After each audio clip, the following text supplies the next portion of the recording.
Fala pessoal, fala gurizada gremista. Hoje eu quero falar um pouquinho com você sobre a história do Grêmio, sobre a passagem do Evaristo de Macedo, porque justamente eu quero falar de algumas lições que nós temos que tomar para o presente. Eu acho que é um momento muito propício para a gente falar sobre a história do Grêmio, porque eu acho que nós estamos em um momento onde nós precisamos nos encontrar, nos reconectar com essa história maravilhosa aqui que nós temos desse clube gigante. E o que eu quero trazer aqui justamente é algumas lições da passagem do Evaristo de Macedo pelo Grêmio que justamente eu acho que tem a ver com o que a gente vive hoje. E assim, gente, isso aqui me oportuniza o seguinte. Desde que eu criei aqui esse projeto da análise gremista, eu sempre quis falar sobre a história do Grêmio. Sempre foi um dos objetivos meus aqui, justamente porque eu sou historiador. Então eu sou um historiador gremista, né? E eu acho que, bom, tem tudo a ver aqui eu trazer um pouco disso para cá, né? Gente, se possível, eu quero até, inclusive, em breve aqui, inaugurar um novo quadro aqui no Análise Gremista, que é o História em Três Cores, que eu quero falar sobre a história do Grêmio, mas vamos lá. Assim, gente, e também é interessante falar do Evaristo de Macedo nesse contexto, porque é um personagem aí que hoje em dia tá muito em voga nos podcasts, na internet afora, histórias do Vampeta, Charla Podcast, todo mundo contando histórias dele, porque ele é aquele personagem engraçado, comediante. Até no Grêmio tem passagens engraçadas dele aqui, mas enfim, mas ele foi um grande treinador, né, um grande jogador, como jogador mais ainda, né, ídolo de Real Madrid, Barcelona, único jogador da história da seleção brasileira que fez 7 gols em uma só partida, único. O nome disso é manilha, quando o jogador faz 7 gols, né? Não foi no jogo das eliminatórias contra o Equador. Enfim, agora, ele teve 2 passagens pelo Grêmio. Pouca gente lembra, mas foram 2. As pessoas acham que foi uma só, aquela de 97. Ele teve uma passagem em 1990. Nessas 2 passagens, teve algumas coisas em comum entre elas.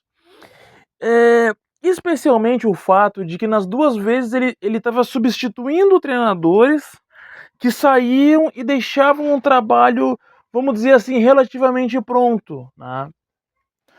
Então ele teve uma primeira passagem em 1990, substituindo o Cláudio Duarte, que tinha sido campeão da Copa do Brasil em 89. O Cláudio Duarte foi, aquele primeiro título de Copa do Brasil, né, com um time que era muito forte, aquele time do Cláudio Duarte, que tinha o Cuca, né, odioso Cuca, mas jogava muito. Assis, odioso Assis. Mas tinha Lino, tinha Paulo Egídio, né, grandes jogadores. O goleiro Mazzaropi, ídolo Mazzaropi, que aliás está de aniversário hoje. Grande abraço aí pro nosso ídolo Mazzaropi. E que teve uma passagem longuíssima pelo Grêmio, né?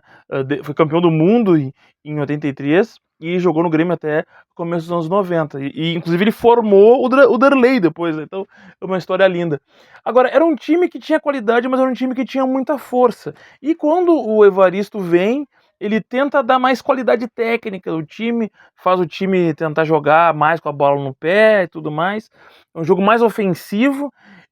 Não deu tão certo, inclusive acaba tendo uma campanha, uma queda precoce na Libertadores, mas ele é campeão da Supercopa do Brasil, primeira Supercopa do Brasil, o Grêmio que ganhou, ninguém fala disso, né? Agora, recentemente a CBF reconheceu que o Grêmio ganhou pela primeira vez esse título em 1990 contra o Vasco, né? O Grêmio campeão da Copa do Brasil do ano anterior e o Vasco campeão do Campeonato Brasileiro. Agora, eu quero falar mais especificamente com vocês da segunda passagem, porque é essa que eu quero comparar com o que a gente vê hoje no Grêmio. Ele chega no Grêmio em 1997 e com a missão de substituir o Filipão, né? E isso, convenhamos, o Filipão, ele é um dos maiores treinadores da história do Grêmio em título. O Filipão ganhou 2 Copas do Brasil no comando do Grêmio, né? O pessoal só lembra de uma, né? Mas tudo bem. Foi campeão da Libertadores, foi campeão da Copa do Brasil, do Campeonato Brasileiro, né? Então, o Filipão teve uma passagem mágica no Grêmio, Recopa. E o Evaristo, ele chega aqui, e aí eu até vou recorrer a também um podcast, né? O Paulo Nunes falando no podcast do Charla Podcast sobre o Evaristo Macedo. E é interessante porque o Evaristo, ele, quando chega aqui em 97, ele de novo faz o que ele fez lá em 90. Ele tenta fazer um jogo mais técnico, fazer o time romper linhas, porque aquele time do Grêmio do Filipão era um time que tinha muita qualidade. Jogadores, o Paulo Nunes era habilidosíssimo, Arilson era habilidosíssimo, o Carlos Miguel era habilidosíssimo, lateral direito Arce, o próprio Dinho, que era um cão de guarda ali na frente da zaga, mas não errava passe nunca, fazia lançamento, então era um time que tinha qualidade. Mas era um time de muita força física. Tanto em 89, 90 quanto agora em 97, era um time de força física, né? É o contrário do Grêmio de hoje, né? Que não é nem força física nem técnica, mas enfim. E o Evaristo queria fazer com que o time tivesse mais bola no pé, mais drible, mais. Aquele estilo de jogo mais carioca que é comum do Evaristo, e que o Evaristo implementou tão bem no Flamengo, certa vez, e no Bahia. Ele foi campeão brasileiro no Bahia, pra quem não sabe, o único título brasileiro do Bahia foi com o Evaristo de Macedo no comando. Então, tem muita história o Evaristo, né? E aí o Paulo Nunes traz essa história, depois eu estava verificando um pouco dos dados e procurando fatos históricos para corroborar, e mais ou menos isso realmente. Então, o que acontece? Ele chega aqui tentando implementar um novo estilo de jogar.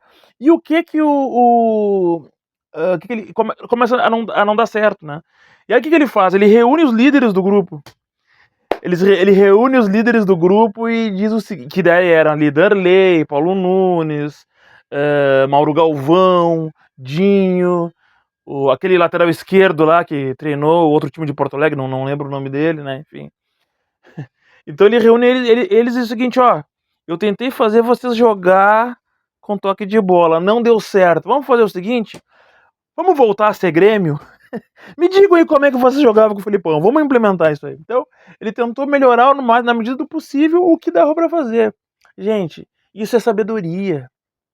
Ou seja, em vez de pegar as ideias dele e fazer o time jogar como ele queria, ele passou a tentar adaptar as ideias dele ao time. Ao invés do time se adaptar a ele, ele se adaptar ao time. O Everton de Macedo era sábio, ainda tá vivo, né? Mas eu digo, como treinador, era sábio. Claro, teve seus problemas como treinador, que eu sei bastante, né? Hoje em dia ele só é glorificado. Eu sei que não é assim. Mas, assim, um treinador que foi muito sábio em muitos momentos da carreira, inclusive aqui. Como resultado, foi campeão da Copa do Brasil em 97. Amargou uma campanha no Campeonato Brasileiro um pouco abaixo do que se esperava, o Grêmio era o atual campeão.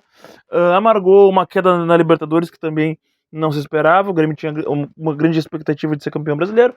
Mas foi campeão da Copa do Brasil, que foi um título importantíssimo em 97, ganhou do Flamengo em pleno Maracanã, né, com o gol do Carlos Miguel, cruzamento do lateral esquerdo, esse que eu não lembro o nome. E assim, gente, nós temos que aprender. O Luiz Castro tem que aprender com isso. Quando um time não dá certo, tu não pode ter medo de mudar a característica. Tu não pode ficar preso a ideias fixas. O Grêmio tem sofrido com isso muito nos últimos anos, como eu fiz num vídeo recente. O Grêmio nos últimos 3 anos passou a criar um sistema de jogo e se tornou refém desse próprio sistema.